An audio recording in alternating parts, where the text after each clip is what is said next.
Hi, my name is Mandla Ntuli. I'm the 9-year-old. I'm from Soweto.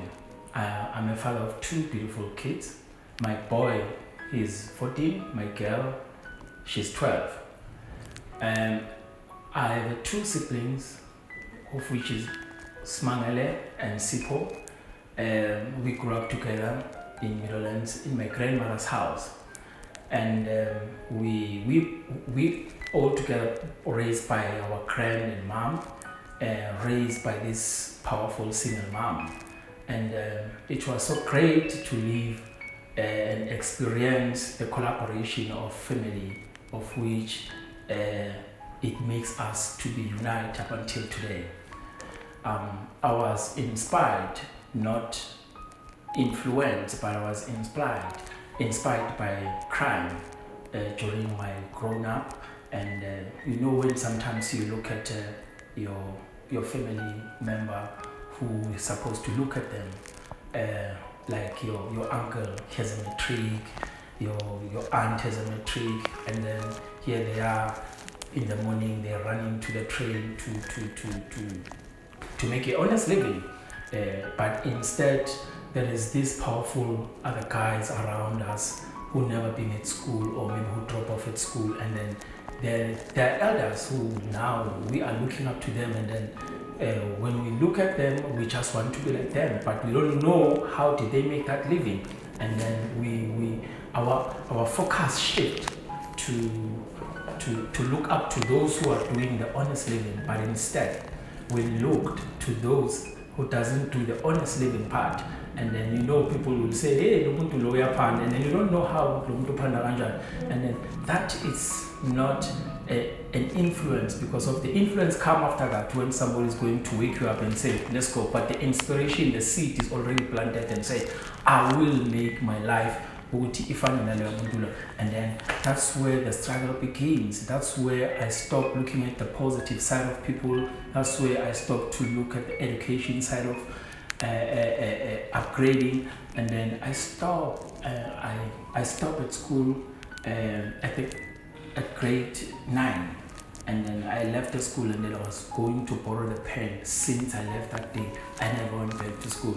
And and then that's where this seed begins of crime, of which you graduate in crime. I just want to explain this. You graduate in crime because I started small, like stealing things around Kokasi, and then I moved to start to stealing cars, from cars to housebreaking, from housebreaking to hijacking to high profile crime, of which is whereby you do into heist, business robbery, and then but people don't know that you graduate in crime. But me, I know, because I graduated in crime in a very negative way. But the good part of it is whereby crime was something that demands to be maintained. It's not something that you will end each and every month. It's something that you have to go and hustle, make somebody cry, make somebody sad, make somebody feel the pain for you to smile, or those who you want them to make them smile. So that's how it has inspired me to that level. And then it was hard. It was a very hard shape, because of it led to prison. In 2006, we were arrested for business robbery in Free State, me and my co-accused, and then we were sentenced to 20 years in prison. And my sentence was deducted because of the part of the parole and also the academic achievements of which I've achieved. But I'll explain to the third part, that one. But the struggle is that in prison, it's whereby you meet people with the different characters, of which will judge you. Some of them, they'll tell that you are a failure while they fail themselves while they're in prison, and then you will feel that there's no family member, there's nothing, or there's no one who will inspire you, or who will tell you that things will be okay. You need to tell yourself that I am okay, I will be okay. The self-motivation, self-inspiration, of which is something that was difficult, it was a struggle to maintain. Sometimes you even think of taking your life. Sometimes you think that hey, you know what am I living for in this world? Because of there is nothing good for me. There is nothing that will ever happen for me. And then you will see whereby, studying something, starting to pray, starting to involve yourself in academics, and then that's whereby you will see people will discourage you and say, hey, uhlulekile ukufunda, and then what are you going to do now? Why are you busy with this now? Carry on with the sentence or carry on with whatever. And then that's whereby you will even see this gangsterism in prison, whereby they will recruit you, and then you have to run away from those temptations because of I guess they're the ones who always live at least a bit comfortable. I don't want to say it's comfortable for them, but it's a bit comfortable because of their unite, and then they take decisions based on the group, not from yourself as a man. There's no decision that you will take and say, hey, this is what I want to do. And then you have to fight against that and keep you human as a man to say, you know what, I'm a man, and then this is what I want, and then this is what I want to achieve. And then the collaboration of achievement, sometimes it's good, but when it's legitimated and also when it's made in a positive way or maybe for good purpose, but for the bad purpose of somebody could be staged, the collaboration of making some people to cry and then make young boys to become women. So, those kind of things, you need to fight against it for you not to become part of it. I was even slept, there was a prison they call ordinary stress, where I slept in the toilet for 7 days. And I never reported to the guards because of me denying to join the groups. There was a member of 28 and a member of 26 who were recruiting me, and then yes, I denied. I slept at the toilet for 7 days. After 7 days, what happened? They respect me. And then that's where I realized that, let me keep my dignity and let me move the way I move. The pace that I'm using is going to work for me. Yeah, and then the struggle continue up to the level whereby now I have my appointment with God, of which it was 2007 on the 24th. That's when my appointment with God. There was a pastor who was visiting that prison where I was in ordinary stress in Free State, in waiting trial. His name is Pastor Theo Visa. You could see even the number of inmates who attended. Out of the hundreds of inmates within the section, you could see that only few of them, and then you become few of those, definitely, is that you are going to be discouraged that, hey, we are trying to jail, and then you think who you are. Yeah, who the hell do you think you are? So, yeah, and then that was my appointment when I believed that for me to go to approach that man and say, can I have his prayers? And then he prayed for me. And then from then, before I pray, he said to me, I need to accept Jesus as my Lord and Savior before I do anything. And then I say, I want to accept Jesus as my Lord and Savior. I am ready now. He prayed for me. Since that day, I never looked back. I served the Lord in prison. And then I think that was the beginning, because of everything above and below begins with God. And then I started immediately. And then I was doing ABET level 4. And then in 2010, I was matriculating. And then I enrolled with UNISA, and then I achieved my diploma in project management in 2013. And then it was a great achievement because of, since then, what I was doing, it was to save the Lord and praying and help others. But the helping part of others, it came very unique while I was in Holmpen prison. In Holmpen prison, it's where I was detained to save my sentence and where I started my school. The part of it is that it's inside the farm, it's in a farm area. So you can able to stretch and look up to certain kilometers. So there is this pitch hole each and every morning when we wake up and being counted. And that pitch hole you can able to see from distance. And then in that time I spotted those children, every day, that 10 past 7, there are children who are passing. I can't see them where they come from. I can't see them where they're going, but I can see the white shirts that they are students. And then when you look where they're going, you can't see where they come from, you can't see. Meaning that the school and where they are based is actually far. And then I developed this interest and I became more curious about what is happening about these children. I approached the social worker, but before approaching the social worker, there's this guy that I approached. His name is Siposetu Masugu, who's the co-founder of this initiative that you will know about very shortly. I spoke to Siposetu Masugu. I told Siposetu Masugu about this. It seemed to Siposetu, and Siposetu became me, and then I became Siposetu. We felt the very same way about this, and then we approached the social worker.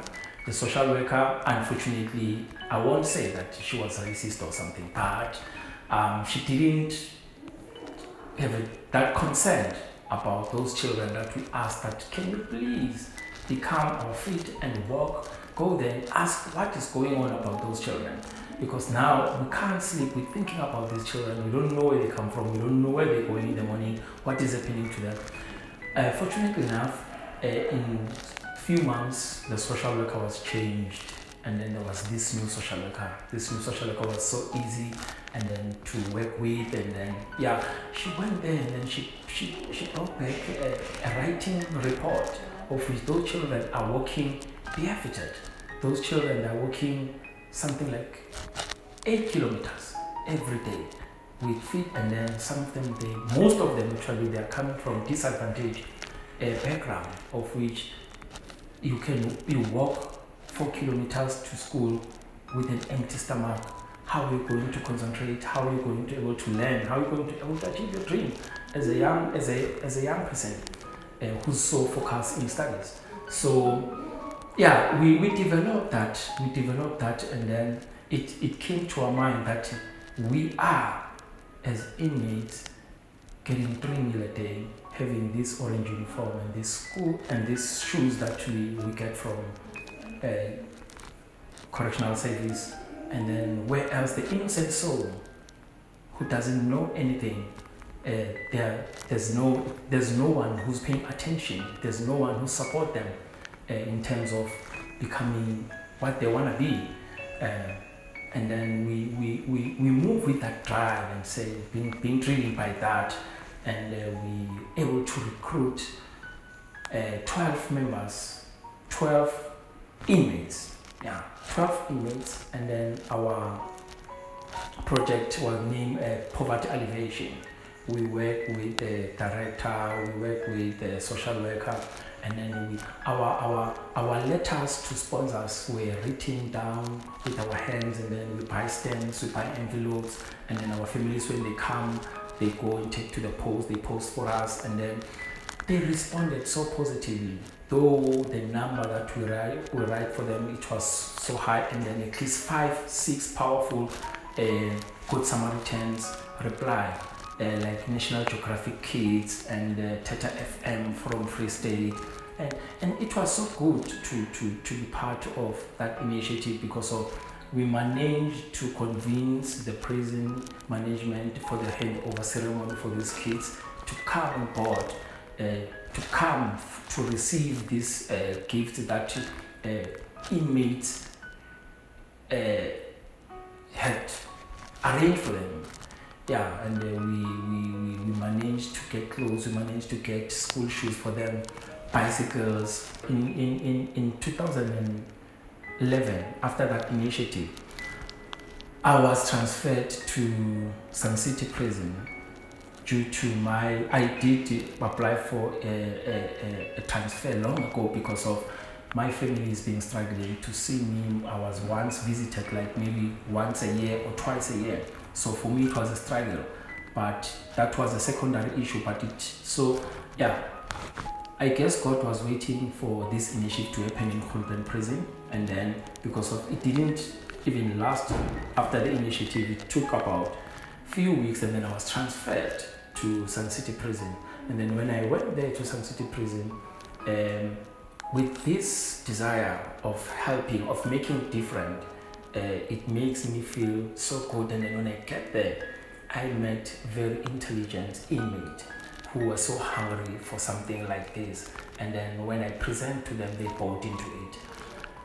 During when they brought into it, that's whereby we started, hey, this is poverty alleviation. And then we start playing with the words, and then we start playing with alphabets. That's where OPF was born, of which is offender poverty alleviation. It's no longer poverty alleviation. And then the O and the F, the first and the last F, that's where it started in Sadiki prison. It became the great success because of we able to structure and originate, and then myself, because of never being in corporate, never being in organizational world, I've learned a lot from it, and it also make me feel that I can do anything I want, though, as long as I am free inside. My soul is free because of prison is whereby I started to experience a real freedom. While I was here doing whatever I was doing, negative stuff, negative activities, I never felt the freedom that I started to feel in prison, of making different and also able to sleep without able to expecting cops to knock. Understand? Yeah. So it was great, and then we started our initiative of it's a hospital ministries, of which we wash for inmates, sick inmates in prison. And then there is these toiletries. The toiletries is whereby we identify inmates who doesn't get visit, and then we maintain a certain number of us as members, of which we are contributing each and every month 3 items of toiletries, and then able to give our fellow brothers who doesn't get visitors, because we know the pride of man. We don't have roll-on, we don't have lotion, and then certain thing the prison can give you, and then certain thing that cannot, it's not our home, it's a prison at the end of the day. Yeah. So we also do the family day program, of which we identify inmates who doesn't get visitors, and then we arrange Good Samaritan. It started while I was still in prison, able to arrange the Good Samaritans while I was still in prison, able to give this special visit, because of it's part of the reintegration to inmates to interact with people from outside, so that they have this thing, that they have the sense of belonging, they still belong to the world, they can still do good. Yeah. So it drives to many initiatives, to an extent whereby we do the socks initiative, we do the underwear initiative. You know very well that our brothers, just imagine if you don't get visit for 2 years, and then ask yourself, the socks that you'll be wearing by then, the underwear that you'll be wearing, hey. So yeah, but to maintain also not to expose those who doesn't get visitors, and then so that they can, we try to work with social worker. There's a social worker in Sun City, Kiza and his crew. They've been very helpful to these initiatives, because of they're the ones who do the drive, who do the giving part. We give it to them, so that there will be no you understand? Which is, hey, now when you are helping me, now you think that you are better. So we try to even in the right, and then now those who need help to get motivation, also to get counseling, and to able to know, okay, really and accept that we do need help. Yeah. So in hospital we get programs, of which programs that are related to health, for us to able to help brothers, so that it's not especially when we get into in prison hospital and say, hey, no, we uplift. Yeah, we uplift it to an extent. There's members, there's inmates who are sick. Now they are healed and became members of OPF. Now they are healing others. They are doing to others what we used to do to them. So it's a continuation of thing, of which is positive thing, of which is to prove that God is powerful, God is mercy, God is grace. Yeah, so it go along to that extent up until I was released in 2016, and then when I came out, registering an organization is a criminal offense while we're still in prison. We waited up until I came out, went to social development in 2016. The organization was registered. Organization while is registered, started the initiative outside TM, and then also to recruit people, and then I didn't target ex-offenders. No, I wanted people that will never went to prison. Ex-offenders we are waiting for those who are still inside to come and join us. And it was so great because of this organization is led by, the nice part of it is led by women who never been in prison. And yes, there are men, but men we are just minority, but the majority are women, of which is good that playing part of rehabilitation and also the integration, because of that the ones who lead the family day program. They go to family day and visit with Good Samaritans and visit inmates who doesn't get visitors. So yeah, it's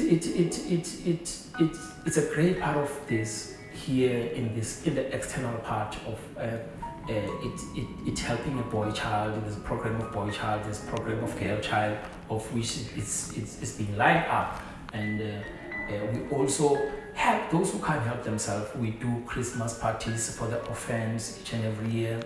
We also do the motivational speaking to the young people, and then we also do school programs, of which it's a life coaching lessons and the physical.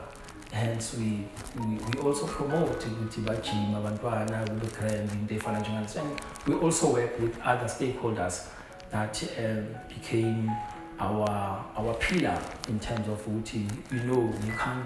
we need each other, we are puzzle. They do that, and then we do this, and then when we collaborate, and then we produce good results. So that's the OPEF is doing now, and then it has been a struggle but to a victory. Thank you. Hi, I'm Mandla Ntuli. I've been through the most.